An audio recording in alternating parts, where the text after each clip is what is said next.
Ladies and gentleman, ಪ್ರತಿದಿನದ ಪ್ರಚಲಿತ ವಿದ್ಯಮಾನಗಳ ಕುರಿತ ಎಕ್ಸ್ಪ್ಲೇನರ್ಗೆ ಸ್ವಾಗತ.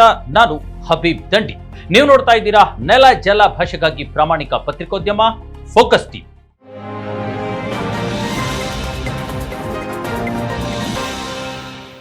ಎಸ್ ವೀಕ್ಷಕರು, ಇವತ್ತು ಇಡೀ ವಿಶ್ವ ಯುದ್ಧದ ಕಾರ್ಮೋಡದಲ್ಲಿ ಮುಳುಗಿಬಿಟ್ಟಿದೆ.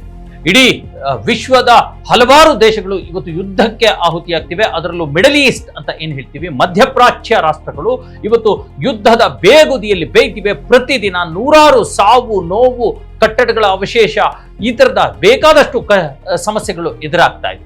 ಈ ಹಂತದಲ್ಲಿ ಯುದ್ಧ ಇನ್ನೊಂದು ಹಂತಕ್ಕೆ ಮುಂದೆ ಹೋಗುತ್ತಾ? ಯುದ್ಧ ಮುಗಿಯಲ್ವಾ? ಮುಗಿಯೋದಾದ್ರೆ ಯಾವಾಗ ಮುಗಿಯುತ್ತೆ? ಮುಗಿಯಲ್ಲ ಅಂದ್ರೆ ಯಾಕೆ ಮುಗಿಯಲ್ಲ? ಈ ಅಮೆರಿಕ ಮತ್ತು ಇಸ್ರೇಲ್ನ ಅತಿಕ್ರಮಣ ನೀತಿ ಇದೆಯಲ್ಲ, ಒಂದು ರೀತಿಯ ಕೆಟ್ಟ ಆಲೋಚನೆ ಇದೆಯಲ್ಲ, ಆಕ್ರಮಣ ಮಾಡುವಂತ ಪ್ರವೃತ್ತಿ ಇದೆಯಲ್ಲ, ಅದು ಯಾವಾಗ ಕೊನೆಗೊಳ್ಳುತ್ತೆ? ಅಮೆರಿಕದ ಆಕ್ರಮಣಕಾರಿ ನೀತಿ, ಇಸ್ರೇಲ್ನ ಧರ್ಮಾಧಿಕಾರದ ಆಕ್ರಮಣಕಾರಿ ನೀತಿ ಯಾವಾಗ ನಿಲ್ಲುತ್ತೆ ಅನ್ನುವಂಥ ಪ್ರಶ್ನೆಗಳಿಗೆ ಉತ್ತರ ಸಿಗೋದಕ್ಕಿಂತ ಮುಂಚೆ ಒಂದು ದೊಡ್ಡ ಬೆಳವಣಿಗೆ ಇವತ್ತಾಗೋಗ್ಬಿಟ್ಟಿದೆ. ಅದೇನಪ್ಪಾ ಅಂತಂದ್ರೆ, ನಮ್ಗೆಲ್ರಿಗೂ ಗೊತ್ತಿರೋ ಹಾಗೆ ಅಮೆರಿಕ ಮತ್ತು ಇಸ್ರೇಲ್ ಸೇರ್ಕೊಂಡು ಇರಾನ್ ಮೇಲೆ ಅಘೋಷಿತ ಯುದ್ಧವನ್ನು ಮಾಡಿರ್ತಕ್ಕಂಥದ್ದು ಮತ್ತು ಅನಗತ್ಯವಾಗಿ ಯುದ್ಧವನ್ನು ಮಾಡಿರ್ತಕ್ಕಂಥದ್ದು, ಕಾಲು ಕೆರೆದುಕೊಂಡು ಬಂದು ಯುದ್ಧವನ್ನು ಮಾಡ್ತಾ ಇರ್ತಕ್ಕಂಥದ್ದು. ಈ ಯುದ್ಧಕ್ಕೆ ಅವತ್ತೇ ರಷ್ಯಾ ತನ್ನ ತೀವ್ರ ಒಂದು ವಿರೋಧವನ್ನು ವ್ಯಕ್ತಪಡಿಸಿತ್ತು. ಜೊತೆಗೆ ಸ್ಪೇನ್ ಕೂಡ ಈ G5 ರಾಷ್ಟ್ರಗಳ ಪಟ್ಟಿಯಿಂದ ನಾನು ಹೊರಗಡೆ ಉಳಿದ್ರೂ ಪರವಾಗಿಲ್ಲ, ನಿಮ್ಮ ಈ ದುರುದ್ದೇಶದ ಯುದ್ಧಕ್ಕೆ ನನ್ನ ಸಪೋರ್ಟ್ ಇಲ್ಲ ಅನ್ನುವಂಥ ಮಾತನ್ನ ಅಮೆರಿಕ ಮತ್ತು ಇಸ್ರೇಲ್ಗೆ ಹೇಳಿತ್ತು. ಆ ಕುರಿತಂತೆ ಸ್ಪೇನ್ ವಿರುದ್ಧ ಡೊನಾಲ್ಡ್ ಟ್ರಂಪ್ ಇದಾರಲ್ಲ, ಅವರು ತೀವ್ರ ವಾಗ್ದಾಳಿಯನ್ನ ನಡೆಸಿದ್ರು. ಆ ಸ್ಪೇನ್ ದ ಹಾದಿಯನ್ನೇ ಜರ್ಮನಿ ಕೂಡ ತುಳಿದಿತ್ತು. ಯುದ್ಧ ನೀವು ಮಾಡ್ಕೊಳ್ಳಿ, ಆದ್ರೆ ನಾವು ಯುದ್ಧಕ್ಕೆ ಬರೋಲ್ಲ, ಇದರಲ್ಲಿ ಮಾನವ ಒಂದು ಅನುಕೂಲ ಆಗುವಂತ ಯುದ್ಧ ಇಲ್ಲ ಅನ್ನುವಂಥ ಮಾತನ್ನ ಹೇಳಿತ್ತು. ಇದರ ಜೊತೆಗೆ ಅಮೆರಿಕ ಮತ್ತು ಇಸ್ರೇಲ್ ನಿರಂತರವಾಗಿ ಇರಾನ್ ಮೇಲೆ ದಾಳಿಯನ್ನ ನಡೆಸಿತ್ತು. ಇರಾನ್ ಕೂಡ ತನ್ನ ಪ್ರತಿ ದಾಳಿಯನ್ನ ಮುಂದುವರಿಸಿತ್ತು.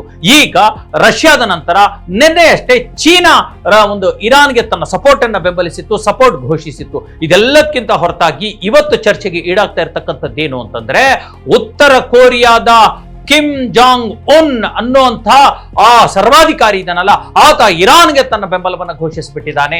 ಆತ ಹೇಳಿರ್ತಕ್ಕಂಥದ್ದು, ಇರಾನ್ ಮೇಲಿನ ದಾಳಿಯನ್ನ ನಾನು ಖಂಡಿಸ್ತೇನೆ, ಇರಾನ್ ಮೇಲೆ ಅಮೆರಿಕ ಆಗ್ಲಿ ಇಸ್ರೇಲ್ ಆಗ್ಲಿ ಈ ರೀತಿ ಯುದ್ಧ ಮಾಡೋದು ಸರಿಯಲ್ಲ, ಇದು ಮಾನವೀಯತೆ ಮೇಲೆ ವಿರುದ್ಧ ಮಾಡ್ತಾ ಇರತಕ್ಕಂಥ ಯುದ್ಧ, ಇದನ್ನ ನಾನು ಖಂಡಿಸ್ತೇನೆ ಮತ್ತು ನನ್ನ ಬೆಂಬಲ ಇರಾನ್ಗೆ ಇರುತ್ತೆ. ಜೊತೆಗೆ ಆಯತುಲ್ಲಾ ಅಲಿ ಖಮೇನಿ ಅವರ ಸಾವಿನ ನಂತರ ಆಯ್ಕೆಯಾಗಿರ್ತಕ್ಕಂಥ ಅವರ ಪುತ್ರ ಮುಜ್ತಬಾ ಅಲಿ ಖಮೇನಿ ಅವರ ಆಯ್ಕೆ ಇದೆಯಲ್ಲ, ಅದು ಸರ್ವಸಮ್ಮತವಾಗಿದೆ, ಅದಕ್ಕೆ ನಾನು ಸಮ್ಮತಿ ಮಾಡ್ತೇನೆ, ಅದು ಸಮ್ಮತಿ ಕೊಡ್ತೇನೆ, ಅದು ಸರಿಯಾಗಿದೆ, ಅವರು ಇರಾನ್ ಅನ್ನು ಮುನ್ನಡೆಸ್ತಾರೆ ಅನ್ನುವಂಥ ಒಂದು ಹೇಳಿಕೆಯನ್ನು ಕೊಟ್ಟು ಬಿಟ್ಟಿದ್ದಾರೆ.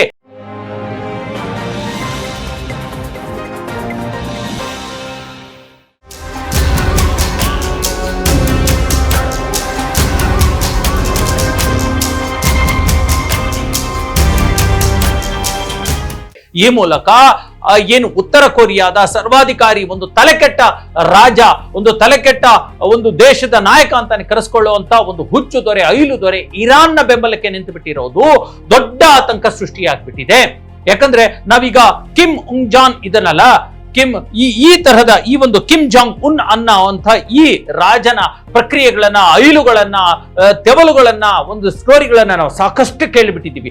ಒಂದು ವೇಳೆ ಈ ಯುದ್ಧಕ್ಕೆ ಇರಾನ್ನ ಜೊತೆಗೂಡಿ ಏನಾದ್ರೂ ಕಿಮ್ ಜಾಂಗ್ ಬದ್ಬಿಟ್ಟ ಅಂತಂದ್ರೆ ಇದು ಅಮೆರಿಕದ ಪರಿಸ್ಥಿತಿ ಏನಾಗುತ್ತೆ, ಇರಾನ್ಗೆ ಶಕ್ತಿ ಏನೋ ಬರುತ್ತೆ, ಇಸ್ರೇಲ್ನ ಪರಿಸ್ಥಿತಿ ಏನಾಗುತ್ತೆ, ಎಲ್ಲಕ್ಕಿಂತ ಮುಖ್ಯವಾಗಿ ಇಡೀ ವಿಶ್ವ ಮೂರನೇ ಮಹಾಯುದ್ಧಕ್ಕೆ ಕಾರಣ ಆಗುತ್ತಾ ಅನ್ನುವಂತಹ ಒಂದು ನೋವು, ಸಂಕಟ, ಭಯ ವಿಶ್ವದಲ್ಲಿ ಶುರುವಾಗ್ಬಿಟ್ಟಿದೆ. ಯಾಕಂದ್ರೆ ಈ ಕಿಮ್ ಜಾಂಗ್ ಇದನ್ನಲ್ಲ, ಯಾವುದೇ ವ್ಯತಿರಿಕ್ತ ತೀರ್ಮಾನಗಳನ್ನ, ಯಾವುದೇ ದೂರಾಲೋಚನೆ ಇಲ್ಲದೆ, ಯಾರದೇ ಒಳಿತನ್ನು ಬಯಸದೆ ತೆಗೆದುಕೊಳ್ಳುವಂತ ಚಾಣಾಕ್ಷ ಮತ್ತು ಆ ರೀತಿಯ ಒಂದು ರೀತಿ ಸರ್ವಾಧಿಕಾರಿ. ಅಮೆರಿಕದ ಮೇಲೆ ಬಾಂಬ್ ಹಾಕ್ಲಿಕ್ಕೂ ಕೂಡ ಆತ ಹಿಂದೆ ಅಲ್ಲ, ಹೇಸಲ್ಲ.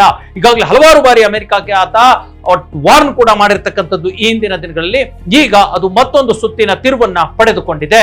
ಎಸ್ ವೀಕ್ಷಕರೇ, ಇದೇ ಹೊತ್ತಿನಲ್ಲಿ ಈಗಾಗಲೇ 11-12 ದಿನ ಯುದ್ಧ ಮಾಡಿರ್ತಕ್ಕಂಥ ಟ್ರಂಪ್ ಈಗ ಬಾಲ ಮುದುರಿಕೊಂಡ ಬೆಕ್ಕಿನಂತಾಗಿದ್ದಾನೆ. ಈಗ ಆತ ಇರಾನ್ನೊಂದಿಗೆ ನಾನು ಒಂದು ರೀತಿಯ ಒಪ್ಪಂದದ ಮಾತುಗಳನ್ನ ಆಡ್ತೇನೆ, ಸಂಧಾನದ ಮಾತುಗಳನ್ನ ಆಡ್ತೀನಿ ಅನ್ನುವಂಥ ಒಂದು ಮಾತುಗಳನ್ನ ಆಡ್ತಿದ್ದಾನೆ. ಆದ್ರೆ ಇರಾನ್ ಮಣಿಯುವಂತಹ ಸಾಧ್ಯತೆ ಇಲ್ಲ. ಯಾಕಂದ್ರೆ ಕಾಲ್ ಕೆರೆದುಕೊಂಡು ಜಗಳಕ್ಕೆ ಬಂದಿರತಕ್ಕಂಥ ಟ್ರಂಪ್ ಅನ್ನ ಆತನನ್ನ ಮಣಿಸಿಯೇ ಸಿದ್ಧ ಅಂತಂದೇಳಿ ಇರಾನ್ ಹೇಳಿದೆ. ಈಗ ನೋಡಿ, ಇರಾನ್ ಬೆನ್ನಿಗೆ ರಷ್ಯಾ ಇದೆ, ಚೀನಾ ಇದೆ, ಉತ್ತರ ಕೊರಿಯಾ ಇದೆ, ಈ ರೀತಿ ದೊಡ್ಡ ದೊಡ್ಡ ರಾಷ್ಟ್ರಗಳು ಬಂದಾಗ ಇರಾನ್ ಕೂಡ ಅಣ್ವಸ್ತ್ರ ಇರತಕ್ಕಂಥ ರಾಷ್ಟ್ರ.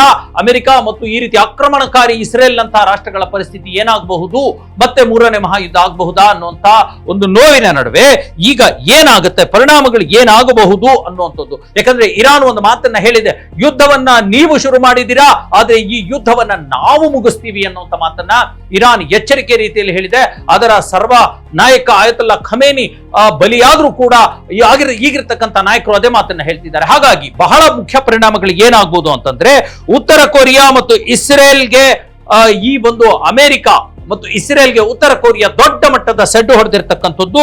ಮುಂದಿನ ಅಪಾಯ ಅರಿತ ಚೀನಾ ಈಗಾಗಲೇ ಅಲರ್ಟ್ ಆಗಿಬಿಟ್ಟಿದೆ ಅನ್ನುವಂಥದ್ದು ಕೂಡ ಈಗ ದೊಡ್ಡ ಮಟ್ಟದಲ್ಲಿ ಇರಾನ್ಗೆ ಬೆಂಬಲ ವ್ಯಕ್ತವಾಗ್ತಾ ಇದೆ. ಜೊತೆಗೆ ಈ ಎಲ್ಲ ಒಂದು ಯುದ್ಧದಿಂದ ಇಡೀ ವಿಶ್ವದ ತುಂಬಾ ತೈಲ ಸಮಸ್ಯೆ ಮತ್ತು ಗ್ಯಾಸ್ ಸಮಸ್ಯೆ ಇದೆಯಲ್ಲ, ಅದು ಜಾಗತಿಕ ಮಟ್ಟಕ್ಕೆ ಹರಡುವಂತಹ ಎಲ್ಲ ಸಾಧ್ಯತೆಗಳಿದ್ದಾವೆ ಅಮೆರಿಕದ ದುರಾಸೆಯಿಂದ. ಜೊತೆಗೆ ಅಮೆರಿಕ ಇಸ್ರೇಲ್ ಯುದ್ಧದ ಹಕ್ಕೆ ಮತ್ತಷ್ಟು ದೇಶಗಳು, ಅದು ಮಧ್ಯಪ್ರಾಚ್ಯದ ದೇಶಗಳಾಗಿರ್ಬೋದು, ರಷ್ಯಾ ಸಪೋರ್ಟ್ ಮಾಡಿರೋದ್ರಿಂದ ರಷ್ಯಾ ಮೇಲೆ ಆಗಿರ್ಬೋದು, ಅಥವಾ ಉತ್ತರ ಕೊರಿಯಾ ಸಪೋರ್ಟ್ ಮಾಡಿರೋದ್ರಿಂದ ಚೀನಾ ಮಾಡಿರೋದ್ರಿಂದ ಚೀನಾ ಮೇಲೂ ಕೂಡ ಈ ಯುದ್ಧ ಮುಂದುವರಿಯುವಂತಹ ಸಾಧ್ಯತೆಗಳಿದ್ದಾವೆ. ನಾವು ಮೊದಲನೇ ಯುದ್ಧ, ಮಹಾಯುದ್ಧ, ಎರಡನೇ ಮಹಾಯುದ್ಧ ಹೀಗೆ ಅಲ್ವಾ, ಒಂದಕ್ಕೊಂದು ಕನೆಕ್ಷನ್ ಆಗಿ ಇಡೀ ವಿಶ್ವ ಯುದ್ಧ ಆಗ್ಬಿಟ್ಟಿದ್ದು. ಈಗ ಮತ್ತೆ ಅದೇ ಪರಿಸ್ಥಿತಿ ಈ ದುಷ್ಟ ಅಮೆರಿಕ ಮತ್ತು ದುಷ್ಟ ಇಸ್ರೇಲ್ ಶುರು ಮಾಡಿಕೊಂಡಿದೆ ಅನ್ನುವಂಥದ್ದು ಇದು ಪರಿಣಾಮ. ಜೊತೆಗೆ ಈ ಒಂದು ಅಮೆರಿಕದ ಹುಚ್ಚುತನ ಬಿಡದೇ ಇದ್ರೆ ಮೂರನೇ ಮಹಾಯುದ್ಧ ಫಿಕ್ಸ್ ಆಗೇ ಹೋಯ್ತು ಅನ್ನುವಂತ ಲೆಕ್ಕಾಚಾರ ಈಗ ಅಂತಾರಾಷ್ಟ್ರೀಯ ಯುದ್ಧ ಪಂಡಿತರು ಹೇಳ್ತಾ ಇದ್ದಾರೆ. ಜೊತೆಗೆ ಇಸ್ರೇಲ್ನ ಅಧರ್ಮಕಾರಿ ಮತ್ತು ಆಕ್ರಮಣಕಾರಿ ನೀತಿಗೆ ಮತ್ತು ಅಮೆರಿಕದ ಕುತಂತ್ರಕ್ಕೆ ದೊಡ್ಡ ಸೋಲಾಗುತ್ತೆ. ಇಡೀ ವಿಶ್ವದ ಜನ ನಲಗಬೇಕಾಗತ್ತೆ, ಬಲಿಪಶು ಆಗ್ಬೇಕಾಗತ್ತೆ ಅನ್ನುವಂತ ಒಂದು ಮಾತುಗಳು ಕೇಳಿ ಬರ್ತಾ ಇದೆ. ಆದಷ್ಟು ಬೇಗ ಯುದ್ಧ ನಿಲ್ಲಲಿ. ಯಾಕಂದ್ರೆ ಯುದ್ಧ ವಿರೋಧಿಗಳು ನಾವೆಲ್ಲರೂ ಕೂಡ ಅಲ್ವಾ. ಯುದ್ಧ ಆದ್ರೆ ಉಭಯ ಕಡೆಯ ಜನ ಒಂದು ಅಮಾಯಕರು ಎಲ್ಲರೂ ಕೂಡ ಆಸ್ತಿಪಾಸ್ತಿಗಳು ಹೋಗೋದು ದೂರದ ಮಾತು.